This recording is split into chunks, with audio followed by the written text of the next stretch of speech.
천주교에서는 성찬식을 할 때 그 떡과 포도주가 우리 속에 들어가면은 예수님의 살과 피로 바뀌어진다. 이렇게 주장을 합니다. 그것을 하체설이라고 하죠. 그러나 기독교는 기념설을 주장을 합니다. 성찬식 때 먹는 떡과 포도주는 포도에서 난 포도주고 또 땅의 곡물에서 난 빵이단 말이죠. 그걸 우리가 먹고 내 속에 들어가도 그거는 내나 포도주고 떡이다. 그러나 우리가 이 포도주를 마시면서 예수님께서 피를 흘려서 그 피를 아버지께 보임으로써 아버지의 기억에서 우리 죄를 이제 도말하셨고, 또 우리가 떡을 떼면서 예수님이 세상 죄를 지고 죽으심으로 죄값을 지불했다. 이것을 우리가 믿고 기억하고 추억하는 것이죠. 우리가 8월 15일 하면 강복되지 않습니까? 일본의 식민지 생활을 기억하는 건데, 그것을 이제 국경일로 정하여서 우리와 우리 자손들이 우리가 일본 식민지 생활을 잊어서는 안 된다.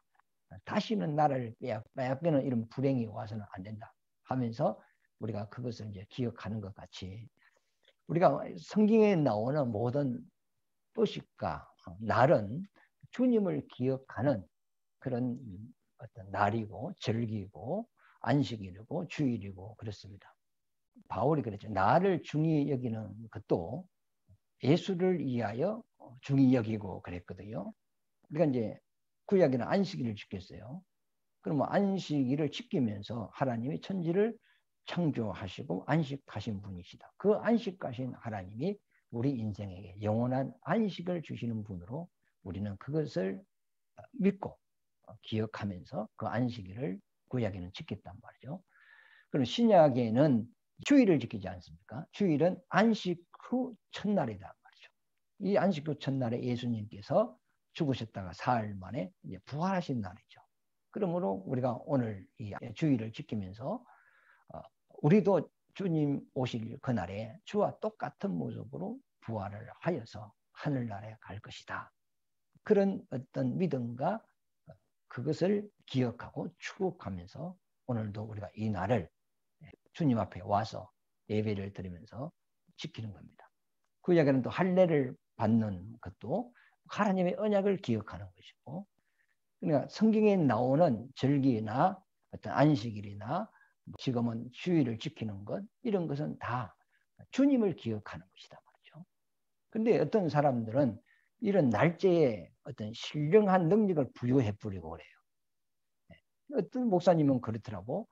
그 성찬식 하는 그 떡과 포도주를 그만 국내에 나오는 거 가지고 써도 되는데 이스라엘에서 직수입을 해가지고 이거는 본토 이스라엘에서 포도주를 그 수입해가지고 우리가 쓰는 것이다.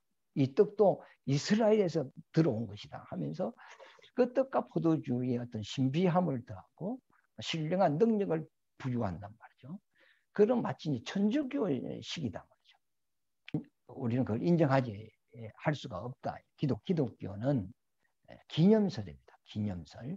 그래서 이걸 우리가 좀 기억할 필요가 있다 하는 것을 말씀드립니다. 오늘 17절에 보면 제가 읽어보겠습니다. 마태복음 26장 17절. 무교절의 첫날에 제자들이 예수께 나와서 이르시되 유월절 음식 잡수실 것을 우리가 어디서 준비하기를 원하시나이까 그랬어요. 요거는 유월절이 나오고 무교절이 나옵니다.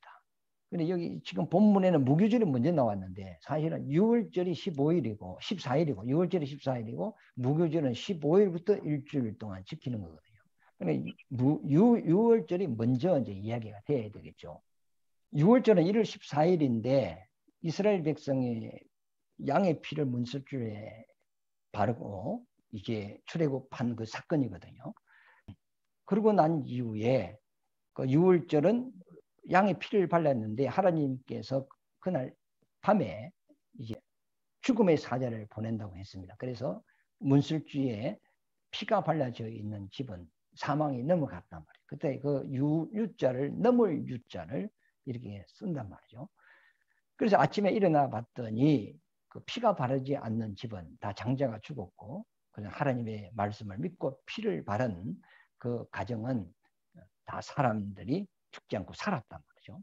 근데 아침이 되었을 때 이제 하나님께서 모세를 통하여 이스라엘 백성들을 재촉합니다. 빨리 떠나라.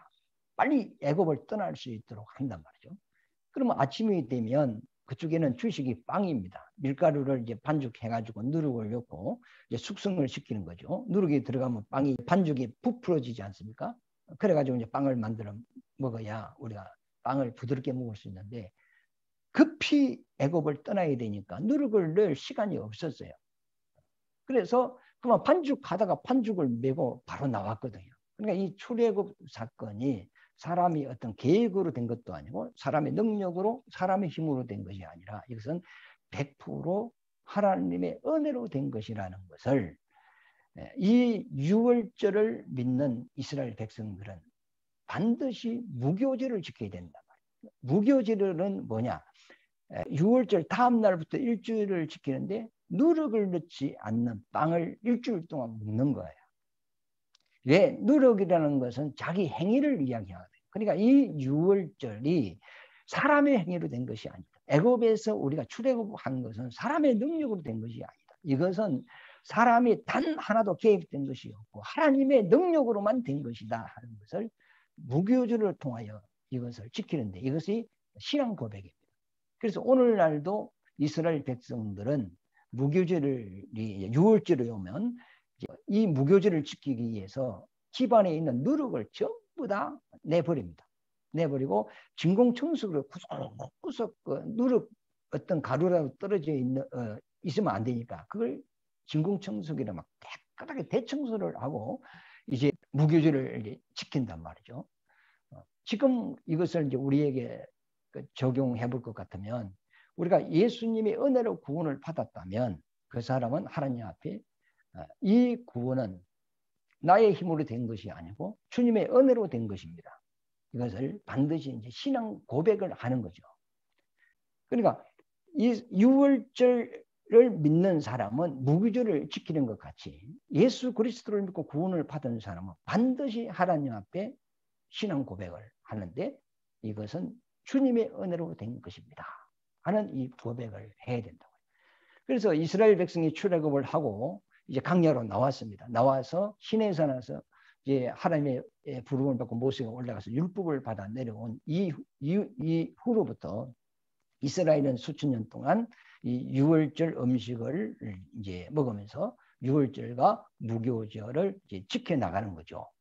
첫째 이 유월절을 지키는 것은 역사적으로 우리 조상이 애굽의 종로로 하는 가운데서 주님의 능력으로 우리가 출애굽을 했다. 이걸 지키는 것이고 영적으로는 하나님의 아들이 죄인을 구원하기 위하여 이 세상에 오셔서 마치 이스라엘 백성을 애굽 땅에서 양의 피를 문설주에 바르게 하여서 그들을 출애굽시키는 같이 예수님이 피를 흘려서 우리 죄를 용서하시고 이제 사망에서 우리를 구원하신 것이다 하는 그 믿음과 그 소망을 가지고 이스라엘 백성들은 유월절을 지키는 것이거든요. 그래서 유월절이 되면은 가족끼리 이렇게 모여가지고 유월절 음식을 먹는데 그 음식이 포도주하고 빵입니다. 그래서 예수님이 지금 제자들과 함께 이 마가 다락방이죠. 그 성령이 임한 지금 예수님이 유월절 음식 먹는 이 다락방이 성령이 임재한 마가 다락방이 그입니다. 예. 그래서 제자들과 이제 모여서 예수님이 떡을 떼어서 제자들에게 주면서 받아 먹으라. 이는 내 살이다 하고 제자들에게 이제 줬단 말이죠. 그래서 한번 읽어보시겠습니다. 26절입니다. 마태복음 26장 26절. 그들이 먹을 때에 예수께서 떡을 가지사 축복하시고 떼어 제자들에게 주시며 이르시되 받아서 먹으라. 이것은 내 몸이니라 하시고 그랬어요. 그러니까 이 떡을 떼어주기 전에 축복하시고 그랬어요. 축복하시고 이제 떡을 떼어주면서 이것은 내 살이다, 내 몸이다 그랬죠. 몸을 떼어주면서 받아 먹어라. 이것이 너희에게 복이 될 것이다. 이렇게 얘기한 거죠. 그러면 예수님이 이 땅에 오실 때 사람의 몸을 입고 오셨어요. 그러면 그 몸으로 예수님이 세상 죄를 진 겁니다. 언제 지었느냐 하면 세례 요한이 그 요단강에서 예수님에게 세례 줄 때, 그때 죄를 예수에게 넘긴 겁니다.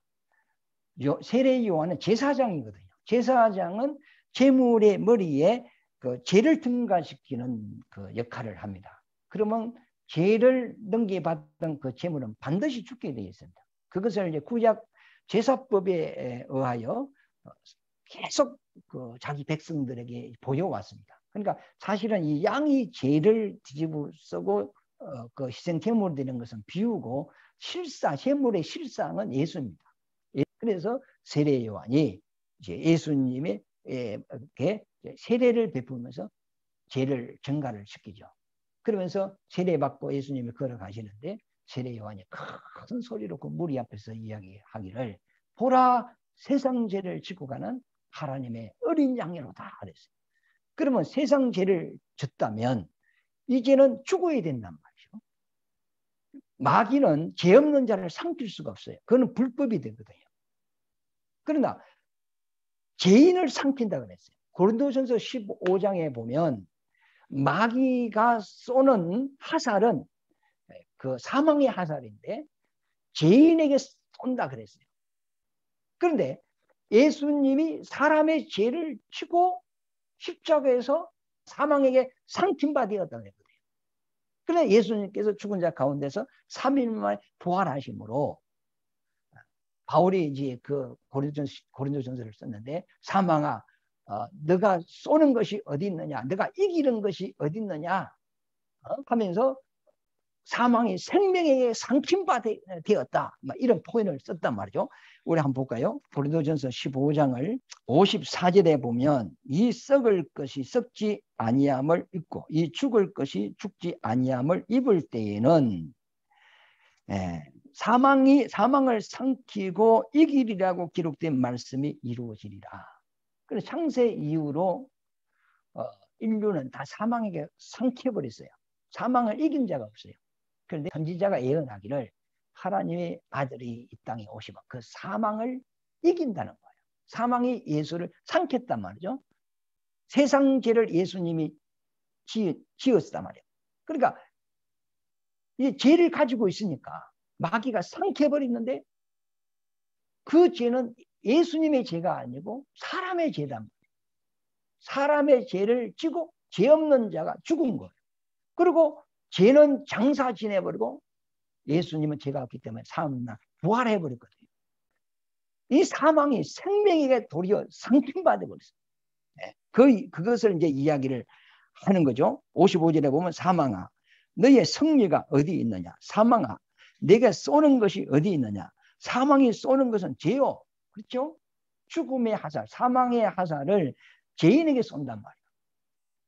그래서 창세기 3장에 보면 아담아 너는 흙이니 흙으로 돌아가, 뱀아 너는 종신토록 흙을 먹으라 그랬거든요. 그 뱀은 마귀를 이야기하는데 죄인을 그만 양식으로 삼고 산 자가 이 마귀였는데 이제 예수님이 이 사망을 이기고 부활했어요.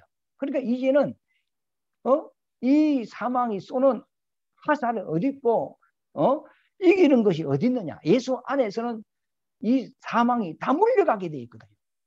그리고 예수 믿음으로 사망이 나를 쏠 수도 없고 나를 이길 수 없단 말이에요. 우리는 죽어도 살고 살아서 믿는 자는 영원히 죽지 않는다고 예수님께서 우리에게 말씀해 주셨잖아요.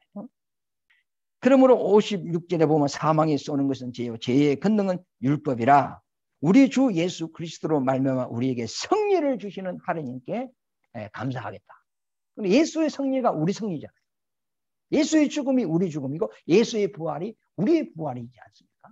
그러니까 예수님께서는 이 땅에 사람의 몸을 입고 온 것은 그 몸에 죄를 받아서 대속 제물로 마귀에게 사망에게 상침받아서 사망을 이기고 그 이김을 우리에게 주시기 위하여 오신 분이 예수님이라는 겁니다. 그래서 예수님의 탄생 때 그 표적을 보여주셨는데 예수님이 태어나셨을 때 말 구유에 누웠거든요. 그 구유라는 것은 말 여물통입니다. 말이 먹는 음식통이란 말이죠. 그럼 말이라는 것은 네 개에 보면은 부정한 짐승이에요. 정기라는 짐승은 대석임질을 하고 발의 쪽이 이렇게 벌어져야 된단 말이에요. 근데 말은 대석임질을 하는데 발이 쪽발이 아니에요. 그러니까 부정한 짐승으로서 마귀를 상징한단 말이죠. 그러니까 예수님이 태어나자마자 그 말 구육관에 높였다. 말 여물통에 높였다. 그는 마귀의 밥이 되기 위하여 왔다는 것을 우리에게 포적으로 이제 이렇게 보여주는 겁니다. 그래서 예수님이 떡을 떼주면서 이것은 내 몸이니 그랬어요. 축복하고 주시면서 이걸 내 몸이 받아 먹어라. 너에게 복이다. 이 말이죠. 그러면 예수님의 몸으로 무슨 일을 하셨느냐? 우리 죄를 지고 죽음으로써 우리 죄값을 지불해버렸다는 거예요. 죄값은 사망이니까 우리 대신 죽어주셨다는 거예요. 그리고 이제 27절 보세요. 마태복음 26장 27절. 또 잔을 가지사 감사 기도하시고, 또 감사 기도하죠. 그들에게 주시며 이르시되 너희가 다 이것을 마시라. 이것은 제 사함을 얻게 하려고 많은 사람을 위하여 흘리는 바 나의 피 곧 언약의 피니라 그랬어요. 예수님이 피 흘림은 구약 때부터 그것을 언약을 해 오셨는데, 예수님의 피 흘리는 그 목적은 우리 죄를 하나님의 기억에서 깨끗하게 사기 위하여 피를 흘렸다는 거예요. 그래서 예수님의 죽음은 길가에 가다가 뭐 갑자기 넘어져 가지고 내진탕으로 죽어도 안 돼요. 목을 매달고 죽어도 안 돼요. 타살을 당해도 안 돼요. 반드시 구약의 성경에 보면 나무에 달리리라. 그래서 나무에 달린 자마다 저주받은 자라 받은 자라 그랬거든요. 노뱀이 장대에 달리지 않습니까? 그런데 그 불뱀에 물려서 죽어가는 자가 하나님의 말씀대로 그 불뱀을 바라봤을 때 자기 몸속에서 사망의 독이 없어지고 살아났단 말이에요. 그러나 그걸 보지 않는 사람은 죽었단 말이에요. 그것은 예수님을 이야기한단 말이에요. 그러니까 예수님은 십자가에 달려서 피 흘려서 죽어야 돼요. 그것을 창세기 49장에 보면 예수님께서 유다 지파를 통하여 오시는데 예수님의 그 고난받는 모습을 이야기를 하고 있어요. 예수님이 온 몸이 마치 그 포도주의 옷을 빤 것과 같이 예수님의 몸이 피로 물들었다 그랬거든요. 그러니까 예수님이 채찍에 맞았단 말이에요. 그 채찍이라는 것은 그 채찍 끝트리에 납덩어리가 달려 있어요. 그러니까 때리면은 그 채찍이 몸을 확 감으면서 마지막에는 살 속으로 팍 들어간단 말이에요. 그럼 팍 당기면 살점이 딱 떨어져 나온단 말이에요. 그러면 그 살이 찢어지는 거 아닙니까? 그 찢어진 부분에서 그 피가 나오고, 그 다음에 옆구리 창에 찔리니까 그 찢어진 부분에 피가 나오고, 이게 두 손과 두 발에 못 박히니까 그 부분에 피가 나오고, 머리에 가시면류관 쓰니까 머리부터 피가 이제 흐른단 말이에요. 그러니까 머리 끝에서부터 발끝까지 붉은색으로 피색으로 예수님이 물들었다. 그러나 그의 입은 우유빛 같다 그랬거든. 우유가 흰색이지 않습니까? 눈도 막 주님이 얼마나 그 고난과 그 힘들었으면 눈에 십필줄이 다 터져가지고 눈도 벌거라고 마치 토끼 눈같이 그리 됐다는 거예요. 그것을 창세기부터 이야기를 하고 있는데 창세기 49장을 한번 펴보세요. 10절부터 쭉 이야기를 합니다. 10절부터 읽어보겠습니다. 그가 유다를 떠나지 아니하며 왕권의 통치자를 왕으로 오신 분을 이야기하죠. 통치자의 지팡이가 그 발 사이에서 떠나지 아니하시기를 실로가 오시기까지 이르시리니 실로는 하나님 보냄을 받은 자죠. 그러니까 예수님은 아버지로부터 보냄을 받고 오신 분입니다. 그에게 모든 백성이 복종하리로다.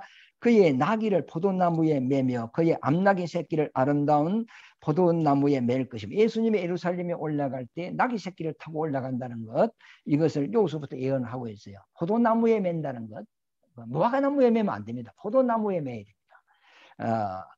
맬 것이면 또 그 옷을 포도주에 빨며, 그렇죠? 예수님이 그 입은 하얀 옷을 포도주에 빨면 어찌 되겠어요? 붉은색이죠. 그러니까 이건 예수님이 고난받는 모습, 온몸에 피투성이가 된 이 모습을 이야기합니다. 그의 복장은 포도즙의 빨리로다. 복장은 옷을 이야기하지 않습니까? 12절에 그의 눈은 포도주로 인하여 붉겠고, 그러니까 충혈이 돼가지고 십필줄이 터져가지고 눈이 마치 토끼 눈같이 벌겋게 됐다는 거예요. 그 다음에 그의 이는 우유로 말미암아 희리로다 하면서 유다 지파로 예수님이 오시는 이 모습을, 그다음에 고난받는 모습, 예루살렘 올라갈 때 나귀 새끼 타고 올라가는 모습까지 벌써 창세기 49장에 이 예언을 하고 있습니다. 그러니까 예수님이 이 땅에 오셔서 아버지의 뜻을 이룰 때 즉흥적으로 한 것이 아니고 수천 년 전부터 이미 선지자로 통하여 예언이 다 되어 있는 겁니다. 그 예언대로 주님이 그걸 이루어 가시는 건데, 그래서 예수님이 그 포도잔을 이렇게 제자들에게 나눠주면서 이건 내 피다 그러지 않습니까? 이것은 죄 사함을 위하여 너희에게 준다 그랬어요. 그럼 죄를 사하시는 분이 누구죠? 하나님이죠. 그럼 죄인을 심판하시는 분도 하나님이죠. 그래서 예수님이 피 흘려서 그 피를 아버지께 보임으로써 우리 죄를 하나님의 기억에서 없어져 버린 겁니다. 그럼 내 속에는 죄가 그대로 있어요.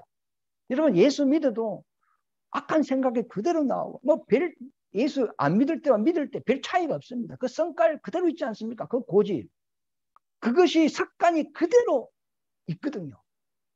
내가 변화되었다는 것은 이런 육신의 변화, 이것도 변화가 되어야 되겠죠. 변화가 되었다는 것은 내 속에 없던 하나님의 생명이 들어온 변화가 있었다는 거예요. 내 속에 천국이 없었는데 내 속에 이제 천국에 대한 믿음이 있고 하나님에 대한 소망이 있고 하나님에 대한 사랑이 있고 주님을 위하여 목숨을 내놓을 수 있는 그런 어떤 그런 변화가 내 속에, 예수 믿기 전에 없었던 변화가 내 속에 일어나 그 변화를 이야기하는 거예요. 그래서 바울이 마음의 변화를 받아, 육체의 변화를 받아, 이게 아니지 않습니까? 마음의 변화, 영적으로 변화가 우리 속에서 일어난 거죠.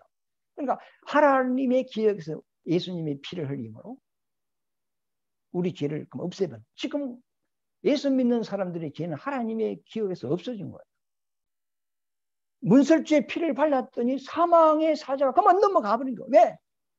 이 집에 죄가 없다는 거예요. 죽음이 없다는 거예요. 죽음이 있었는데 양이 대신 죽어서 이제 더 이상 여기서는 죄값을 물을 수가 없다는 거죠. 그러면 넘어가 버린 거예요. 일살이 부자리 원칙이 그러잖아요. 한 가지 죄로 가지고 두 번 물을 수 없다. 내가 죽고 예수님이 죽어버린데 나한테 다시 물을 수가 없다는 거예요. 그걸 이제 믿는 거예요. 이걸 모르면은 막 은혜 받을 때는 막 그 은혜에 대한 감사가 있고, 자기가 좀 뭐 잘못하고 뭐 실수를 하고 큰 죄를 지으면 하면서 내 이래가 천국 가겠나 이렇게 자질에 빠져버리는 거죠. 아닙니다. 우리 예수 믿음은 구원입니다. 그래서 예수님께서 이 그 피의 그 살을 떡을 떼주면 내 살이다 축복을 하면서 주셨고, 또 잔을 나눠주면서 또 감사하고 제자들에게 줬단 말이죠. 그러면서 예수님이 그 축복과 감사를 하고 떡과 포도주를 나눠준 것은 하나님이 인류에게 이것이 가장 큰 축복, 인류에게 주는 가장 큰 축복이고 가장 큰 감사가 될 수 있는 것이라 이 말이죠. 그 내용은 곧 예수님이 우리 죄값을 지불하고 하나님의 기회에서 우리 죄를 도말하셨다. 이것만큼 더 큰 축복이 없고 더 큰 감사가 없다는 겁니다. 우리는 뭐 이 세상에 살면서 막 돈이 좀 되면 감사하고 할렐루야 막 이렇게 하죠. 뭐 돈도 뭐 굉장히 유익하고 좋습니다. 저도 돈을 참 좋아합니다. 그러다 이것보다 더 큰 축복과 감사는 뭐냐? 예수님이 자기 살을 찢고 자기가 우리 대신 죽어줌으로써 우리가 죄에서 구원받고 하나님의 기억에서 내 죄가 없어졌다는 것. 그러므로 예수 안에서 나는 하나님과 화평할 수 있고 하나님의 나라에 갈 수 있고 하늘나라를 유업으로 받을 수 있고 하나님의 자녀로 하늘나라에서 주와 함께 그 영화 가운데서 살 수 있는 이것보다 더 큰 역사가 없다는 겁니다. 그러면 이것을 우리에게 이제 적용을 해봐야 돼요. 지금 우리가 예수의 피와 살을 먹는 것이 어떤 의미인가를 우리가 알아야 됩니다. 요한복음 6장 52절에 보면 예수님께서 유대인들 앞에서 내 피를 받아 마시고 내 살을 받아 먹지 않으면 너희에게 영생이 없다고 그랬어요. 그랬더니 유대인들이 어찌 자기 살을 그 우리에게 줄 수 있고 자기 피를 우리에게 줄 수 있단 말이냐. 여기 이해가 안 된다. 우리가 뭐 식인종도 아니고 어떻게 예수님이 살을 우리가 뜯어먹어. 이해가 안 됐어요. 제자들도 그 말을 듣고 이해가 안 됐습니다. 그러나 제자들은 이제 성령을 받고 난 이후에 예수님이 왜 그 말씀을 하셨는가를 이해하게 되었죠. 우리도 이제 성령으로 말미암아 이제는 예수님의 그 피와 살을 먹고 마시는 그다 말이죠. 그러니까 우리가 성령을 딱 받고 난 이후에 예수님의 죽음은 우리 죄값을 지불한 것이구나. 그걸 이제 믿는 거예요. 그걸 내가 수용하는 것이고 그걸 내가 인식하는 것이고 그걸 내가 받아들이는 거예요. 그것이 마치 예수님의 피를 내가 먹는 것 같단 말이에요. 예수의 피의 호력을 내가 마신 거다 말이에요. 예수님의 부활이 내 부활이다. 나도 부활한다. 그걸 믿는 거예요. 그러니까 예수님의 그 부활의 진리를 내가 먹고 마신 거예요. 그래서 고린도전서 14장입니까? 12장인가 잘 모르겠는데 바울이 성령을 마셔라 이런 말이 나옵니다. 성령을 어떻게 마셔?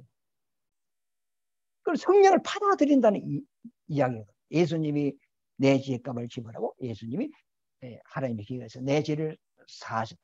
그리고 예수님이 내게 생명을 주셨다. 그리고 주님 오실 때 나는 주와 같이 부활한다. 죽어도 살고 살아서 믿으면 영원히 죽지 않는다. 그 하나님의 말씀을 내가 이렇게 수용하고 받아들이고 믿는 이것이 지금 내가 예수의 피를 마시고 예수의 살을 먹는 것과 같다는 겁니다. 그러면서 자 29절에 보면 29절 읽겠습니다. 그러나 너희에게 이르노니 내가 포도나무에서 난 것을 이제부터 내 아버지의 나라에서 새 것으로 너희와 함께 마시는 날까지 마시지 아니하리라 하시니라. 그러니까 이 지금 예수님이 제자들과 함께 마가다락방에서 이제 마지막 6월절 음식을 먹는데 그 빵과 포도주는 땅에서 난 포도로 만든 것이고 또 밀로 만든 빵이단 말이죠. 지금까지는 내가 올 때까지는 수백 년 동안 수천 년 동안 이 유월절 너희들이 음식을 먹어서 나를 기념했다. 그러나 지금까지 해오던 이 유월절 음식은 오늘로 끝이다. 오늘 이후로는 다시는 이것을 먹지 않겠다 그랬어요. 그리고 이제 이후로부터는 내 아버지의 나라에서 새 것으로 너희와 함께 마시는 날까지 마시지 않겠다. 이 말이 뭐냐? 예수님이 죽으셨다가 3일만 부활하셨잖아요. 부활하셔서 이제 이 땅에 40일 동안 이제 자기 믿는 자들에게 부활한 모습을 여러 번 보였어요. 창세 이후로 부활이라는 것을 인생들은 이해를 못했거든요. 그러니까 부활의 신령한 몸을 보이면서 너희도 이와 같이 부활할 것이다. 이 부활에 대한 믿음의 확신을 그들에게 심어줬습니다. 40일 동안 이 땅에 계시면서. 바로 가도 되는데 40일 동안 있는다고 레위기 20년에 그런 예언이 되어 있습니다. 그러고 난 이후에 하늘로 승천해서 보이사 성령을 보내주시는데 예수님이 이 땅에서 행하신 모든 그 사역을 성령님이 오셔서 다 깨닫게 하고 기억나게 하고 생각나게 하고 그것을 알게 한단 말이에요. 그것을 믿게 하는 하나님이 누구시냐? 성령 하나님이시다. 그러니까 그 성령 하나님께서 예수님께서 왜 능력을 행하시고 왜 문둥이를 치료하셨고 왜 소경과 기머리가 벙어리가 말하게 했으며 왜 죽은 자를 살렸으며 왜 십자가에 죽어야 되고 왜 피를 흘려야 되고 이런 사실을 하나하나 성령이 다 깨닫게 하는 거예요.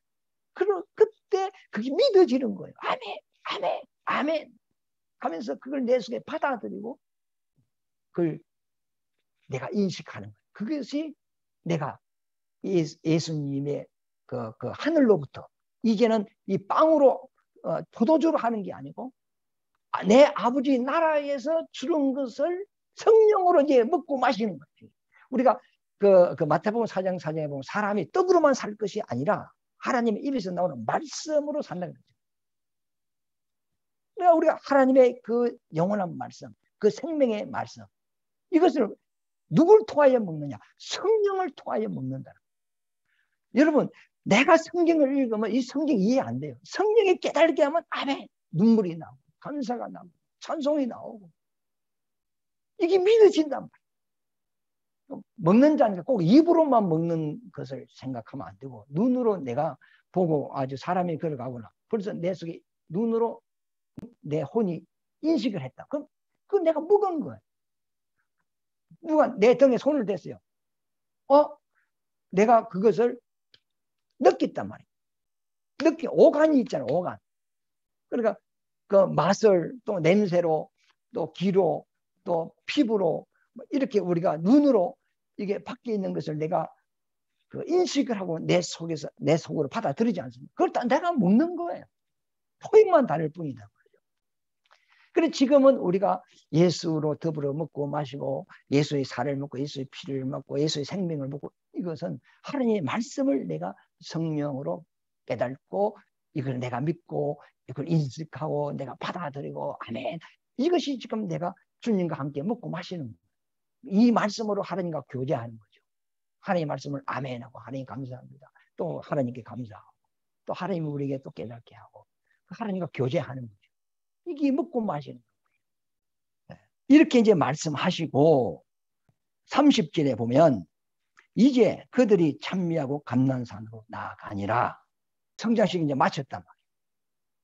그리고 그 축복과 감사가 뭔가 잔을 나눠주고 떡을 떼어주면서 제자들에게 가르쳐주고 이제 이 6월절 음식은 오늘부로 끝이다. 이후로는 이제 내 아버지의 나라에서 새 것으로 이제 너와 내가 먹고 마실 것이다. 한다 말이에요. 성령이 오셔서 우리가 깨달아서 이 말씀을 받아들이는 거예요. 이렇게 제자들에게 상세하게 가르쳤어요. 그러나 제자들은 무슨 말인가 모르는 거예요. 나중에 성령 받으면 아는 거다. 그리고 이제 예수님은 이제 십자가를 지기 위하여 이제 감난산으로 가죠. 감난산에 가서 이제 붙잡히는 거 아닙니까? 이제 군사들이 뭉치와 햇불과 칼을 들고 예수를 잡으러 오지 않습니까? 예수님은 그걸 다 알고 있거든요. 그런데 그 감난산으로 나가시면서 찬미하고 나아가니라. 죽으러 가는 사람이 무슨 노래를 부르고 가냐. 그는 우리 인간적인 사고방식으로 이해가 안 되는 거죠. 그러나 예수님은 자기 죽음이 어떤 죽음인가를 알기 때문에 도리어 하는 게 찬미하고 나가는 거예요. 그러니까 예수님은 죽음으로서 자기가 인생이 끝나는 게 아니고 이 죽음을 통하여 부활해서 아버지의 나라에 가서 아버지로부터 영광을 다 받는다는 거예요. 그러니까 죽음 이후에 일어날 일, 가야 될 일이 예수님은 다 알고 있어요. 그러나 죽음이라는 고난이 있지만 이 죽음을 통해서 아버지의 뜻이 이루어지고 예수님이 이 땅에 오신 목적이 달성되는 것이고 죄인이 구원받는 것이고 그 다음에 마귀가 심판받는 것이고 또 우리 인생들이 하나님의 자녀돼서 주와 함께 영원히 사는 이 모든 문제가 다 해결되는 거예요. 그러니까 예수님은 이 십자가를 지는 것을 하나님의 뜻인 줄 알고 그 죽음의 길로 찾으면서 나가면서 찬송하고 가는 거예요. 이 죽음의 길을 가로막으면 마태복음 16장입니까? 주여 죽지 마소서 하니까 사탄아 내 뒤로 물러가라. 베드로를 물리치지 않습니까? 그리고 십자가를 지고 막 갈보리로 올라가는데 그 이스라엘의 기부인들이 막 예수님이 불쌍해서 우니까 이 여인들아 나를 위하여 울지 말고 너 자녀들을 위하여 울으라. 내가 지금 이 십자가를 집어 던져버리고 내가 이 죽음을 받아들이지 않으면 너희들은 소망도 없고 너희들은 천국도 갈 수 없고 아무것도 하나님의 뜻이 이루어지지 않는다는 겁니다. 그러므로 예수의 죽음은 예수님이 이 땅의 사역 중에 최고의 절정입니다. 최고의 절정입니다. 그러므로 감난산에 나갈 때 찬미하고 나아가더라고요.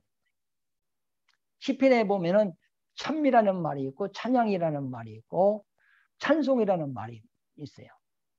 찬미는 아름다울 민자가 돼요.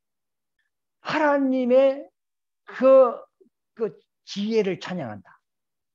이런 의미예요. 찬양은 하나님의 은혜를 찬양한다. 그래서 찬송은 하나님의 높음을 찬양합니다. 그래 맛이 약간 좀 다르죠. 그래서 여기서 하나님을 예수님을 찬양하고 제자들은 뭐 왜 찬양하는지 모르지만 예수님이 뭐 찬양하니까 막 같이 뭐 찬양하고 나가는 거죠. 지금도 우리가 예수를 믿지만 왜 예배를 드리는지 그걸 모르고 그만 주일인가 보다 나가서 앉아 있다고 오는 사람이 있어요. 우리가 예물을 드릴 때도 왜 내가 이 예물을 드리는 목적을 알고 드려야 돼요. 내가 기도할 때도 왜 내가 이 기도를 하지? 무엇을 위하여 기도하지? 이 목적을 알고 기도해야 돼요. 예수님께서는 무엇을 위하여 먹을까 마실까 먹을까 구하지도 말고 걱정하지도 마라. 이거는 하나님 모르는 이방인들이 구하는 것이다. 이렇게 했어요. 그런데 지금 기독교 안에 거의 기도 1시간 했다면 거의 50분은 내 새끼 잘 되고 뭐 사업 잘 되고 참 육신적인 거 다 구합니다. 그 구하지 말라 해도 워낙 그게 좋은가 봐요. 그걸 구하죠. 그러나 우리가 예수님은 그 나라와 그 을을 위하여 구하라 그랬거든요. 그리하면 이 모든 것은 너희에게 더하여 줘. 너가 구하지 안 해도 먹을 거 입을 거 마실 거 이거 더하여 주고 너 자식 너가 그렇게 기도 안 해도 너가 하나님 앞에 바로 서면 내가 너 자식 책임질게. 이게 예수님이 우리에게 가르쳐 준 거예요. 야고보도 정욕을 위하여 구하는 것은 받을 생각도 하지 말아라 이랬거든요. 근데 많은 사람들이 기도 많이 한다고 해요. 천하 기도를 하고 그건 다 좋은 거예요. 기도 많이 하는 것은. 그러나 내가 무엇을 위하여 기도하는가? 그 내용이 뭔가? 이걸 한번 파악해 볼 필요가 있다고 생각을 해요. 요 뒤에 보면 예수님이 기도가 나오거든요. 아버지의 뜻이 이 죽음이 아버지의 뜻이라면 내가 받기를 원합니다. 그 기도거든요. 하여튼 우리가 예배를 들어도 우리가 기도를 해도 우리가 찬송을 해도 그 의미를 알고 해야 된다. 성찬식을 우리가 참여를 해도 왜 내가 이 빵을 먹어야 되고 이 피를 먹으면서 내가 무엇을 기념하고 무엇을 기념하여서 이걸 먹는가 이걸 알고 참여해야 그 하나님의 말씀과 맞다고 생각을 합니다. 그래서 예수님이 마치 죽으러 가면서 참여하고 나가듯이 우리 기독교인들은 장례식장에 가도 그만 찬송 부르고 막 음악 틀어놓고 막 이렇게 한단 말이에요. 안 믿는 사람 장례식에 가면 곡하고 뭐 아이고 하고 막 이렇게 한다고요. 그러니까 벌써 찬송을 할 수 있다는 것은 이 죽음이 끝이 아니고 죽음 이후에 또 영생이 있다는 걸 알기 때문에 참여하는 거죠. 하여튼 주님이 이 그 유월절 음식을 먹으면서 이 제자들에게 이 음식을 왜 먹고 포도주를 왜 마셔야 되는가 이것을 다 설명을 하셨고 또 이제 이 유월절 음식은 오늘부로 끝이다. 이제는 하늘에서 나는 것으로 먹을 것이다. 하나님으로 말미암아 먹고 마실 것이다.